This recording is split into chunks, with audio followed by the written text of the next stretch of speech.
Hello people, I am doing this next video.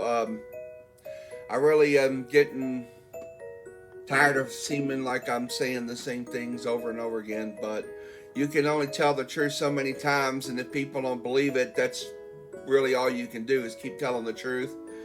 So if they seem repetitive, or if you've been in here and watched any of my other videos and it seems repetitive, that's probably why, because you can only tell the truth so many times. Whether people choose to believe it or not is up to them. Um, I here again, I sort of really felt like I was getting repetitious, so I asked, God to kind of give me an idea of what I should say next, and something indeed did pop into my head. I started remembering a book that was from the original translation from the Hebrew Bible into Latin was called the Latin Vulgate. And in the Vulgate, there's a book called the Book of Tobias, which was later taken out during the Reformation. In the Book of Tobias, there's a man named Tobias, and his son is also named Tobias. And he goes blind.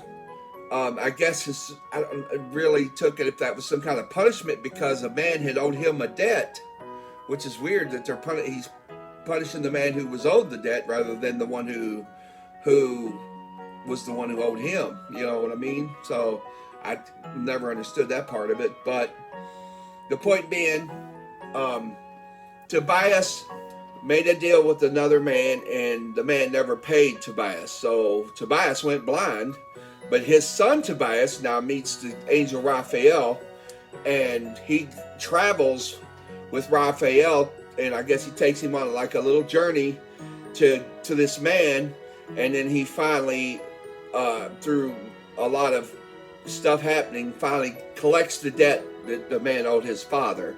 And as he's going back to his father, he's swallowed by a whale, just like Jonah. And somehow I guess the whale dies in the journey, and he ends up on a beach, and he cuts something out of the whale, and he makes a salve out of it because the angel told him to. And then he rubs it on his father's eyes, and his father can see again. So it's sort of like a interesting tale. But I sort of feel like it relates to my story here because George Lucas made a deal to me in 1974 and never kept it. He told me he was going to make me rich and famous, which is that can be very subjective in the meaning of the word, but he's never done anything for me, so there's no subjective at all in his case. He took Jedi Knights in the Force from me in 1974. And let me tell you real quick how I got it. If you haven't seen my other videos, I'm remaking the first one just to tell you, give the other people who've seen this a heads up, or any of my other videos. I'm remaking the very first one, which was called Sci-Fi Revelation, in which case, if you go back and watch, at that point, I still thought I had the evidence, because I wrote Jedi Knights in the Force on a piece of paper and drew a car on it in 1974. And I pulled that piece of paper out in 1999, which is the year that all this started coming back to me, and I remembered it all. And believe me, I had such a very hard childhood. No privilege at all, by the way. Zero. I was in a foster home in 1975, a year after I put Jedi Knights in the Force on a piece of paper. So when people talk about privilege, I'm going to stick my fist in their mouth, but that's just how I feel about it. I've been through a lot. I lived near the projects when I was a kid. I mean, and I was poorer than some of the kids in the project because we went to bed without dinner many nights. So we had some very hard times when I was growing up, and a lot of that had to do with why I forgot completely what happened. My father got us back for a short time in 1977, and he took us to see Star Wars. And in the theater, after waiting in the line for hours, I said, "Isn't that mine?" When Obi-Wan told him I was a Jedi like your father to Luke Skywalker in the cave right after he had saved him from the Sand People, I think is what it was. And then he told him he was a Jedi. And I said, "Dad, isn't that mine?" He goes, "No, son, that was his." I said, "Okay." I put it out of my head and never really thought about it again until 1999 when I first, not just the piece of paper, finding the piece of paper, but my mother telling me this story about me falling on the stick, which wasn't what happened. She thought I fell on the stick, and even the circumstances now, if you were to have been there, you would have probably thought the same thing, but that wasn't what happened. So, and I remembered what happened. So that's how I began to remember all this. Not that, just that, but then turning around, I was telling her that's not what happened. At that point, I still didn't remember about Jedi Knights in the Force. And I told her, I said, that's not what happened. I was in this kid's backyard. It wasn't until I kept racking my brain, and then me and her going through her paperwork, and where we pull out my document sleeve. It's got my birth certificate, my medical records, even my GED is in it. Excuse me, I got the hiccups. And here sure enough, it's that piece of paper. It says Jedi Knights in the Force on it. I wrote it on there in West Palm Beach, Florida in 1974. And the reason for the car on the bottom is because my father had rebuilt this Cadillac and gave it to my mother, and we went to Florida with that Cadillac. It reminded me of the Batmobile, and I was trying to draw the Batmobile, and I wasn't, I was 7 years old. I wasn't an artist at that point, obviously. But we pulled that piece of paper out in 1999, and it still didn't click, and she demanded I had to give her back that piece of paper, and she put it back in that sleeve, and she put it with my two brothers' sleeves, because we all three had one sleeve. And so, like Tobias, I feel like I shouldn't give up trying to tell the truth. And see, this isn't about the money, and I've said this a few times. It's not about the money now, it's about the truth. And I can't, God is the truth, the light, and the way. I don't know if you know that, but if you read the Bible and you understand, God is the truth, the light, and the way. Now, George Lucas has pulled so many people in for so many years to Star Wars, and it is known all over the world. But yet, he took something from a 7-year-old kid, told him he was going to make me rich and famous. And let me go back to that story, because this is how he got it. I was standing in my front yard playing Pirates with my brother David, my brother Vince, Tara and Kelly Payne, our two black friends from down the street, and the girl across the street named Lisa Bell, and that boy, Jack Hamburger, who is George Lucas's cousin, okay? Now, I've had, to rack my brain trying to really realize if that was his name, and I remember thinking his name was weird, and there was a person that lived next door to him that was named Freeman, so I don't know 100% that it was Jack Hamburger, but it was either Hamburger or Freeman.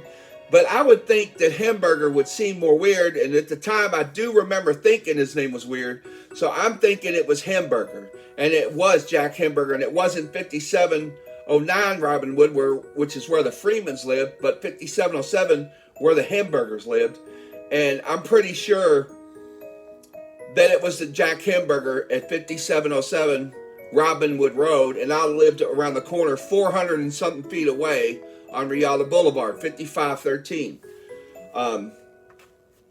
He was at my house every day after we played Pirates in my front yard. Again, we was playing Pirates, and I said, I'm a Jedi Knight. I'm going to use the Force to defeat you. And my brothers even kind of looked at me. My younger brother, David, this is my witness now because he remembers this, said, what is that? What's a Jedi Knight? I said, it's someone who uses the Force to fight evil. And he goes, maybe you're the evil one. So he remembered saying that. That's my only salvation in knowing that he remembers. My older brother remembers something. Now he's a little bit more cloudy on the whole thing. I don't know why. He's more cloudy than my younger brother, who should have been the reverse, really. You think the older brother would remember more. But he does remember something. Now, my younger brother's written me messages, and I copied that message that he sent me, and I posted it in my last video. Again, I said I'm a Jedi and use the Force. Jack Hamburger heard it. He took it to his cousin, George Lucas. He told it to him. I don't know why or what they were talking about that would have come up. But then he was at my house every day saying, hey, my cousin wants to talk to you on the phone. My cousin wants to talk to you on the phone. He gets me over there on the phone. He talks to me. He tries to find out who knew about Jedi Knights. And I do remember the conversation. I barely remember it. I barely remember. I do remember him trying to find out who else knew, and I remember him asking me where I got it from, and I remember him telling me he was going to make me rich and famous. Those are the three elements of that conversation I really remember. And I really honestly don't remember what I answered back to him. I don't. And I remember saying something about the angels, because I had almost died a few times as a kid when I pulled a coffee percolator down on me. Anyway, come 2020, last year, I started trying to tell the truth in 2000, 2001. He tried to have me arrested. I have shown copies of the Bedford police report, and the Bedford police even told me that I didn't really say anything that they could arrest me for. I didn't threaten the man, and it just said to quit writing him. So I quit writing him, and then in 2014, I started dropping videos. Then YouTube started put an algorithm on my videos. So chances are you won't even see this video unless somebody decides to share it somewhere and people start to see it. The truth has got to come out. And again, this isn't about money. It isn't about any fortune or fame. It's about the truth, okay? I've given up on all that other stuff he promised that he lied about. And the point is that Star Wars isn't great because the man who wrote it was corrupted. So I don't know where you draw a line in your head for that. And when you say, okay, well, it seems like a really cool thing, but the guy who wrote it was a criminal. So why would you think it was great? I mean, I don't know. Where do you draw a line at here? I mean, that's what I kept asking my wife. When, as many of you may or may not know, my dogs passed away at the end of 2019, which was really, it was hard. And then come 2020, my wife died. So I really, in August, and I nearly almost gave up. I really did. And I just recently got me another dog. And let me show you. She's asleep. Okay. Well, if that ain't enough, I got another one in the other room, and he's a Doberman Pinscher, because when I moved to Ohio is where I live, so I'm not lying to any of you about anything. But I'm trying to move south, and I have a red Doberman. I adopted him. He's a good dog. He's just very clumsy and still needs a little training, and I have to kind of keep him away from her because he tries to jump on her. She's way too small. But anyway, that's another story. My thing is, I'm just trying to tell you people and make you understand that I'm not a criminal. I've never been to jail in my life. I've had a couple of speeding tickets. That's about it. And one of them I really should have contested because I think he hit the car next to me and it wasn't me. But nonetheless, I really want you to understand that I wouldn't make up a story about somebody like that. And I do believe in the Bible. I do believe in God. And I believe if I was sitting here telling you this, that I would have to answer to God for it. And if I wasn't telling you the truth. And I also want you to know that, and this goes out to George Lucas, the FBI. I know I suspect that the guy who he sent to my house in Bedford, Ohio, which you've probably seen in the other videos, his name was Bob Frederick. He worked for the FBI. I suspect that all this stuff you hear about the FBI being corrupt and laundering information may in fact be true, and I can't think of any other way these people would have found my document sleeve and known where that evidence I had against George Lucas was, unless they were tapping my phones, because I had been talking to my brothers on the phone about going and getting that piece of paper for me and sending it to me somehow. And I really even kind of was scared of that. I'd almost had rather they held it and then me went down there and got it. Or gone and got it myself. If I'd have known that it was going to get stolen, I would have went and got it. But I pulled that piece of paper out in my mother's room in 1999. She insisted I put it back in the sleeve. I didn't. It still didn't dawn on me until I came to Ohio. And the more I thought about it, that day in Florida came back to me, and I've started. Oh my God! And I said something to my brother.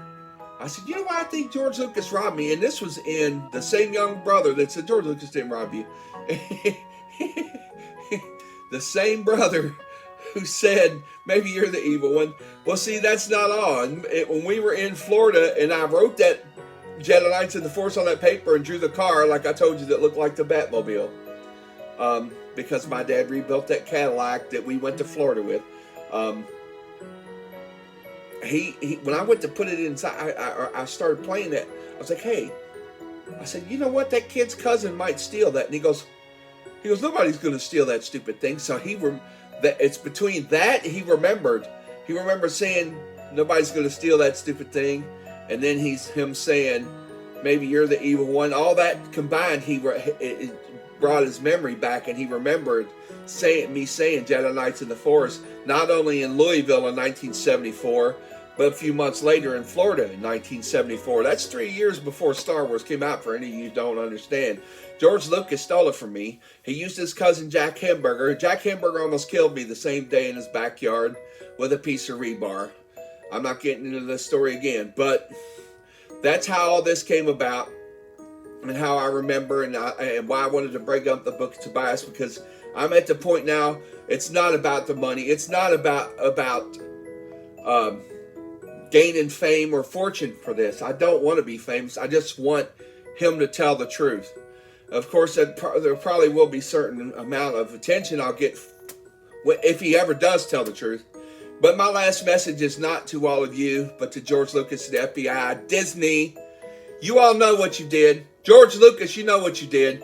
And if the FBI, you're corrupt, guess what? I want to tell you a little something. I'm not afraid of you at all. Not even one little bit. And I'll tell you something else. You can do whatever you want. I know how to defend myself, and I can, and I will. If you ever come after me, you better be ready for it. And secondly, George Lucas, you need to tell the truth. You need to tell the truth, because you know what you did in 1974. You robbed a 7-year-old kid. You're a coward, and you hide behind your wealth. And I still suspect, and I'm going to say this one last thing, that Disney may have gotten my evidence, and maybe that's why you sold them Star Wars. Maybe that's why you're still trying to maintain control of it, even though they bought it from you. So it's sad. Did they blackmail you? Again, did they blackmail you? And maybe one of these FBI guys who's been laundering information sold it out to the highest bidder. You think Disney outbid you, maybe? Maybe that's where you lost your Star Wars at. And I still suspect that may have been what happened, and why they ended up with it, and why you're still trying to maintain the control of Star Wars. But you ruined them a long time ago. You ruined them after the third one. Again, I'm about done talking to you. I'm not scared of you. Do what you want. You can try anything you want. But I'll tell you this. Nothing will happen save God allows it to happen first. And I guarantee you, I'm here right now because of God. And you can't stop him. And you will be found out, and the truth will be known, George. Have a good day.